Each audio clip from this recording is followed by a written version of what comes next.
Obrigada, filho.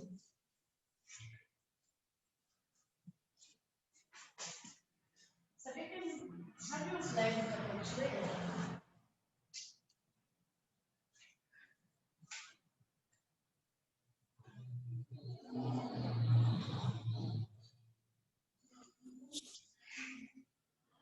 Vocês estão tão caladinhos hoje? Espero que é porque estão gostando e estão concentrados.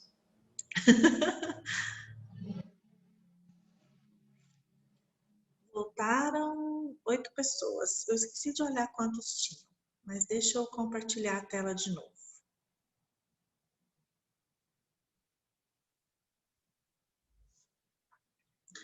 Então, eu estava falando a respeito do pensamento, que a última coisa é a gente perceber essa questão de pensamentos repetitivos, tanto para uma ideação suicida ou homicida, a presença de delírios, tudo isso eu vou anotando aqui nesse cantinho, delírio persecutório, uma preocupação constante, uma obsessão em relação ao filho, em relação ao esposo, a lógica na forma de pensar, não a lógica na forma de pensar, o fluxo, né? Pensamento acelerado, pensamento lentificado. Eu vou utilizando, aproveitando esses vocabulários que estão aqui para apresentar descritamente aqui o que eu percebo no paciente no qual eu estou aplicando esse exame psíquico.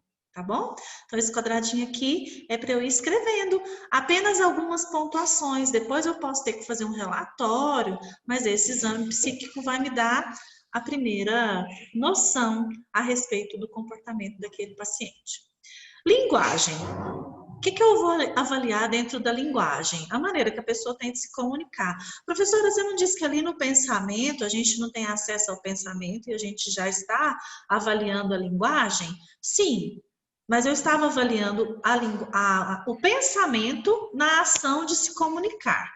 Agora, aqui na linguagem, eu vou verificar de fato como que ele utiliza essa linguagem. Se ele utiliza muitos gestos, se ele utiliza somente a linguagem verbal, ou se ele faz muitas expressões faciais e talvez não fale nada, mas ele me mostra muitas expressões faciais.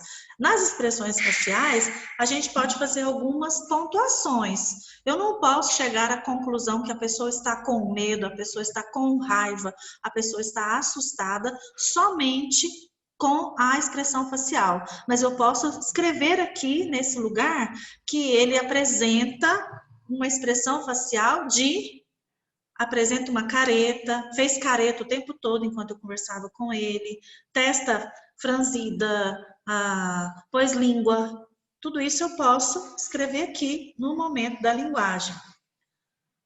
Através de quais fatores eu posso ter condições de avaliar uma linguagem?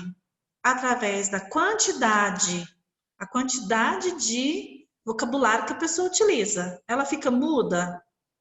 Ela é monossilábica? Ela responde só o que eu pergunto e só com sim, não, aham. Ou ela é espontânea ou não espontânea. Ela é prolixa. Você perguntou sobre qual que dia é hoje, ela foi contar uma história sobre o dia de hoje. Velocidade. Ela fala muito rápido, ela fala muito lento, ela hesita para responder, ela gagueja.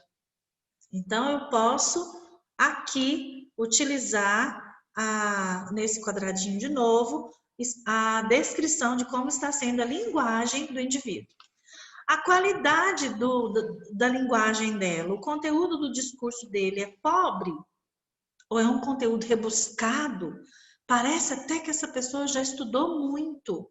Gente, tem muita gente que fica doida de tanto estudar. Então, às vezes tem algumas pessoas que apresentam insanidade mental e quando você vai conversar com essas pessoas, o conteúdo dela de vocabulário é riquíssimo. É um conteúdo muito bem elaborado que você custa acreditar que aquela pessoa não está falando com lógica. Ela faz o que é chamado de neologismo, ela cria novas palavras. É super interessante essa característica de criar novas palavras, de colocar nome nos objetos. Ele fala uma palavra, você fala, vou chutar uma coisa aqui. A pillow, aí você fala, o que é pillow? Aí ele pega na caneta da sua mão e fala, esse é um pillow. Aí você pensa, gente, ele criou um nome diferente para uma caneta. E você vai procurar, não é caneta em outro idioma, é uma palavra nova que ele criou. E assim, eles têm essa capacidade de criar palavras novas para muitas coisas. Ecolalia.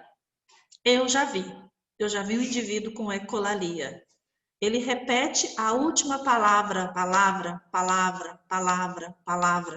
De todas as frases que ele fala. Isso é ecolalia. Ele apresenta ecolalia. O volume. Fala alto demais. Tem gente que, nossa, grita. Ou volume muito baixinho. Você quase não consegue ouvir o que a pessoa está dizendo. Você tem que pedir para ela repetir o que ela disse. Isso também é um fator que a gente tem que observar.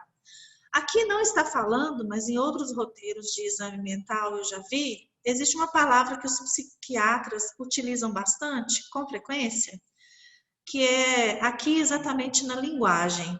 Eles utilizam a palavra logorreica. A paciente estava logorreica. O que é logorreica? Falar sem freio. Falar, uma necessidade de falar e uma fala ininterrupta. Isso é logorreica, uma fala logorreica, tá bom? Só para critério de nível de curiosidade mesmo, para acrescentar mais um vocabulário para vocês. No sentido da percepção, a pessoa apresenta alguma alucinação? Ou ela tem uma ilusão, ela confunde uma pessoa com outra?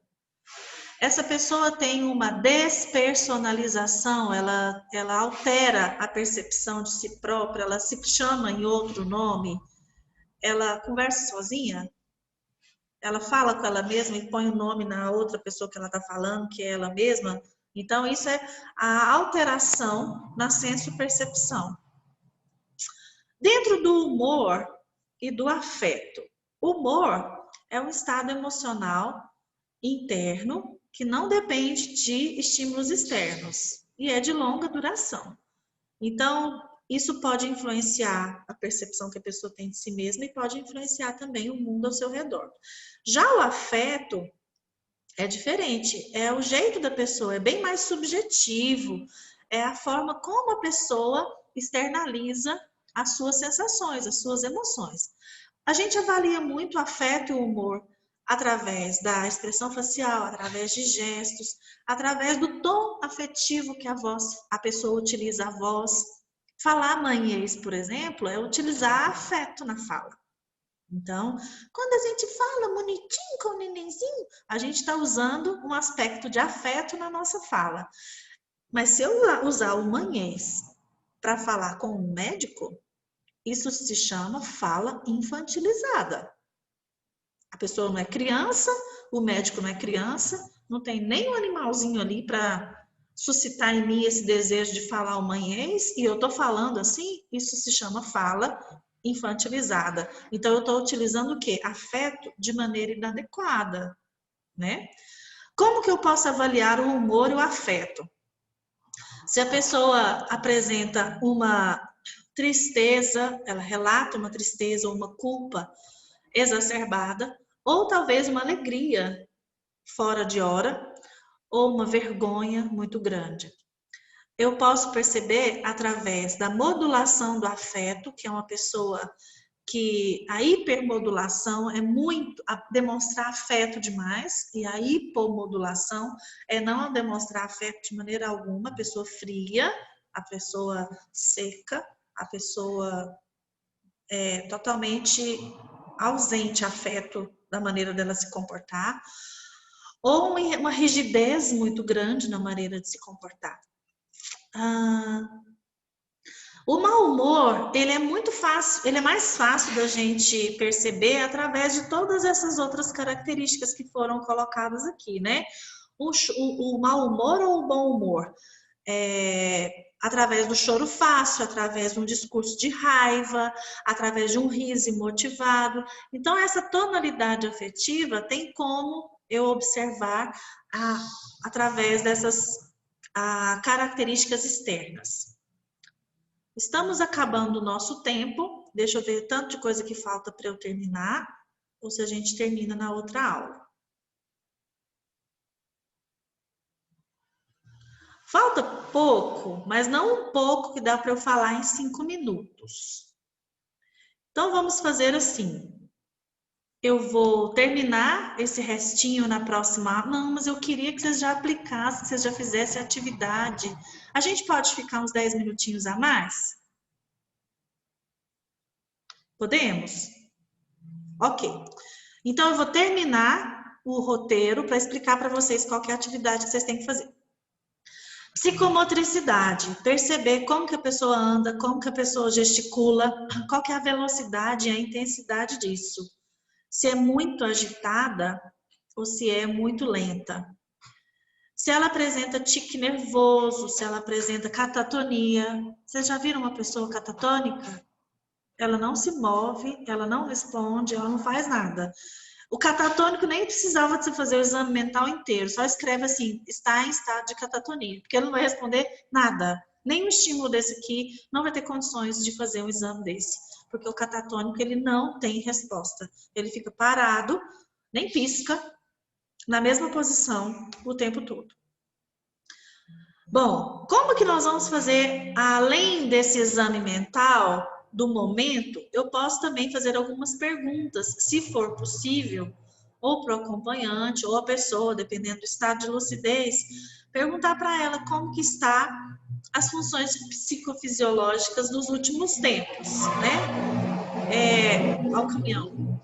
O sono, se a pessoa tem tido insônia, se a pessoa tem tido hipersonia, se ela é sonâmbula. O apetite, avaliar também perda ou ganho de peso, perda ou ganho de apetite, alteração no apetite e no sono em geral. Sexualidade, uma diminuição ou um aumento do desejo sexual pontual, uma incapacidade de experimentar prazer.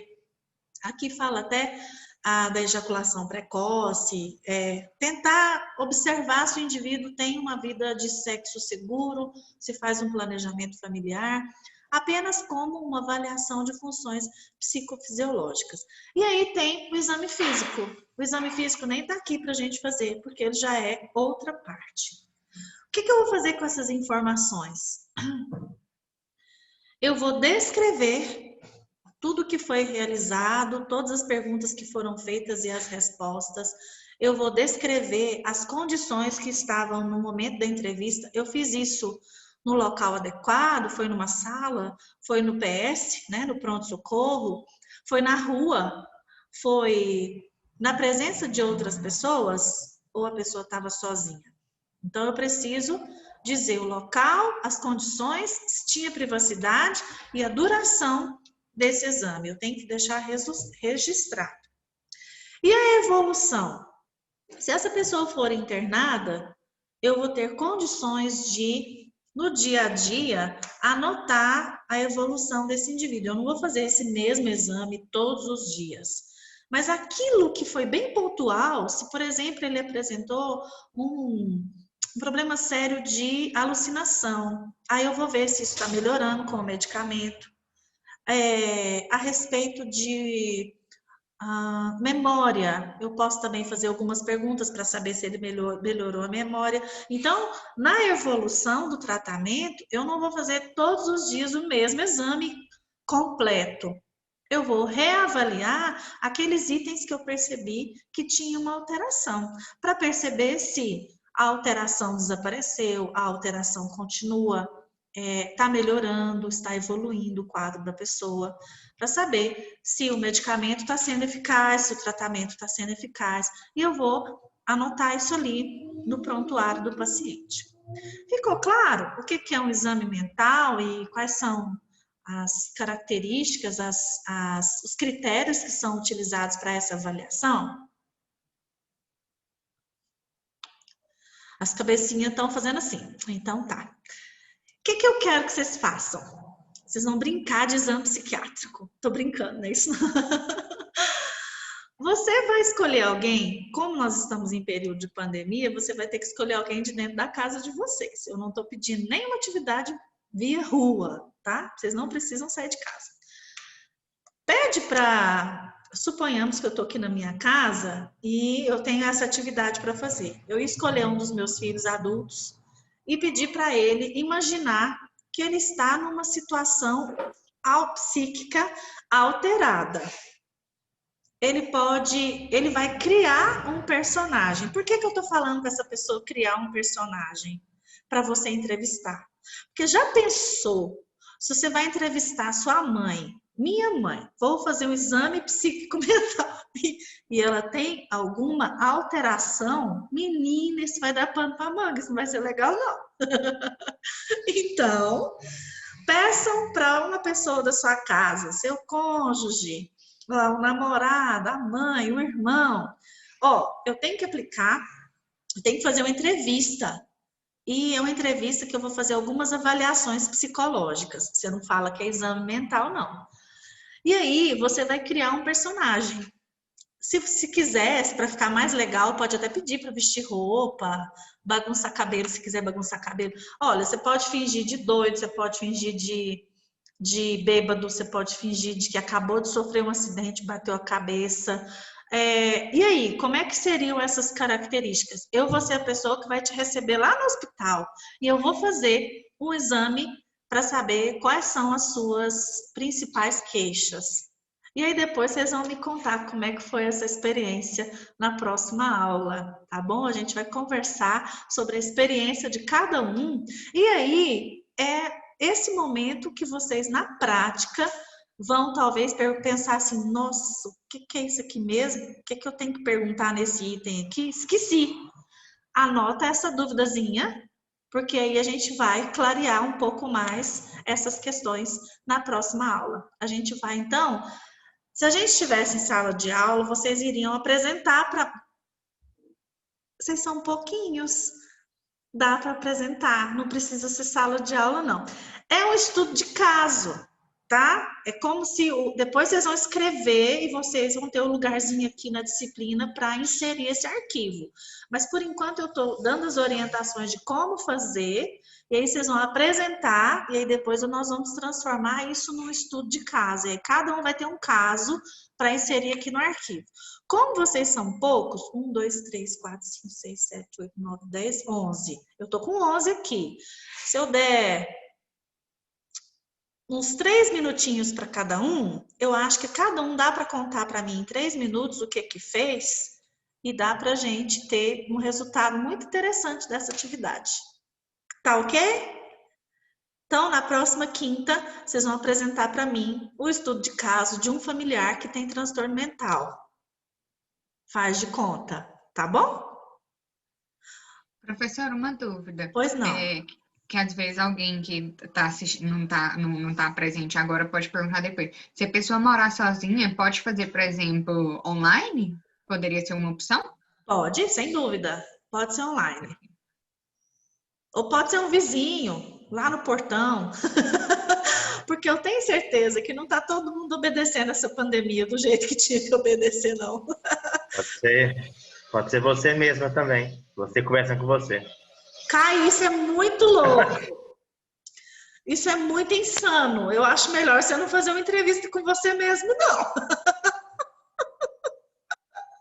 E você já sabe a resposta, não vale, não.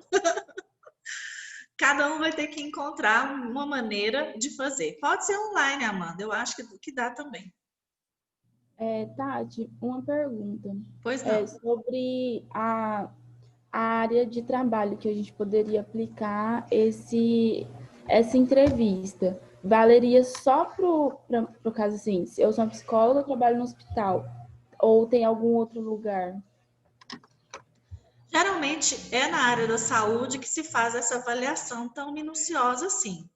Mas eu acredito que munido desse conhecimento agora, mesmo se você trabalhar, por exemplo, num RH, Aí um colaborador da empresa tem uma pancada na cabeça, sofre um acidente de trabalho ali nas instalações da empresa. Aí eles podem levar essa pessoa para o RH, ou você, como RH, vai lá, enquanto o SAMU não chega, enquanto o socorro não chega, você pode fazer umas perguntas básicas. Não dá para você aplicar todo o roteiro, mas dá para você fazer umas perguntas básicas para saber qual que é o nível o nível do problema, né? Se essa pancada na cabeça foi muito séria, se a pessoa não está se reconhecendo, não está sabendo o próprio nome, não está sabendo a data de hoje, ela está com a fala enrolada. Então, algumas características que nós trabalhamos hoje pode auxiliar. Aí, quando o SAMU chegar, você já faz de conta que você como é que chama? Grey's Anatomy, sabe? Você entrega para o SAMU já falando assim, baseada no roteiro do exame mental.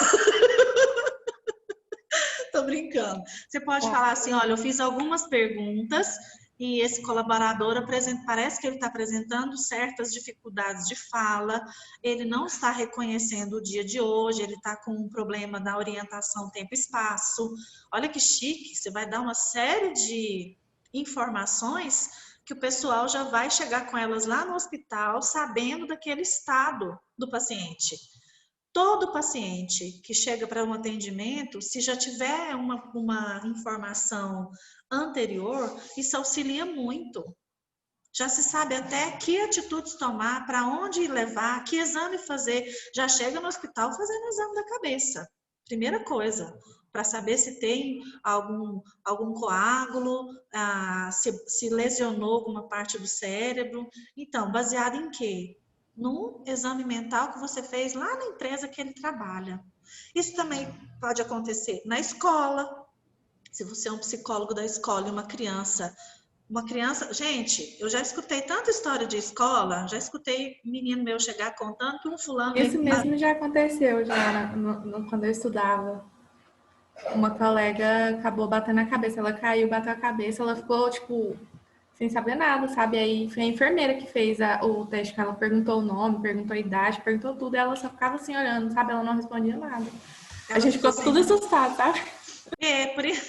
Por isso que a gente tem que escrever em que condições foi feito o exame. Na sala de aula, com as crianças tudo em volta, tudo assustada, tudo chorando. Não, nem foi na sala de aula, não. A gente foi todo mundo pra recepção, porque a mãe dela acabou chegando, né? Aí tava, tipo, um monte de criança na recepção, assim, vendo fazendo o exame. A gente ficou, tipo, muito assustado. É assustador mesmo. A gente vê uma colega, um conhecido que sabe falar, sabe se virar, sabe conversar normalmente e de repente fala enrolado, não fala coisa com coisa, como a expressão que eu disse para vocês, ou fica catatônico, né? Não tem reação.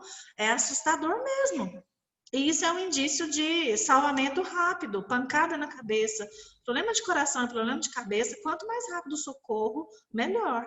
Então, se a gente tiver condições de auxiliar nessas circunstâncias, a Maria Vitória falou de uma pancada, uma menina que caiu e bateu a cabeça. Eu já escutei história de menino recreio correndo e 2 topar, e 2 crânios bater, gente, é uma pancada. Não racha. Não racha, graças a Deus que não racha, crânio com crânio não racha. Mas os 2 ficaram zonzinhos, os 2 ficaram lesadinhos, teve que levar para fazer exame de raio-x na cabeça desses meninos. Então, assim, tá vendo, Adriane? Respondendo a sua pergunta, em qualquer ambiente que o psicólogo estiver trabalhando, teve uma situação circunstancial como essa que a gente acabou de exemplificar, cabe sim um roteiro de exame mental. Tá ok? Muito obrigada pela participação de vocês na aula de hoje.